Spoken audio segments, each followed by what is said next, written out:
Stove మీద cooker పెట్టుకుని stove on చేసుకోవాలి. వేడైన తర్వాత అందులో 2 స్పూన్స్ ఘీ వేసుకోవాలి. తర్వాత అందులో ఎండు కొబ్బరి, జీడిపప్పు, బాదం వేసి ఫ్రై చేసుకోవాలి. జీడిపప్పు, బాదం ఫ్రై అయ్యేంత వరకు ఫ్రై చేసుకుందాం. విధంగా ఫ్రై చేసుకున్న తర్వాత ఒక ప్లేట్లోకి తీసుకోవాలి.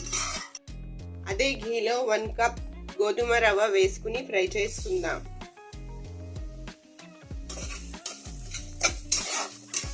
ఒక 2 మినిట్స్ ఫ్రై చేసుకోవాలి. తర్వాత 1 కప్ గోధుమ రవ్వకి 2 కప్స్ వాటర్ వేసి కలుపుకోవాలి. మొత్తం ఒకసారి మిక్స్ చేసుకోవాలి. ఇప్పుడు కుక్కర్కి మూత పెట్టుకుని 4 విజిల్స్ వచ్చేంత వరకు ఉడికించుకుందాం.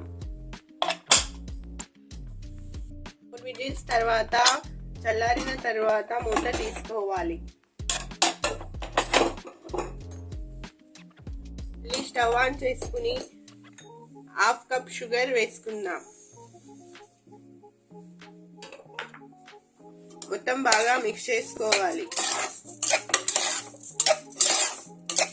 చక్కెర మొత్తం కరిగేంత వరకు ఉడికించుకుందాం.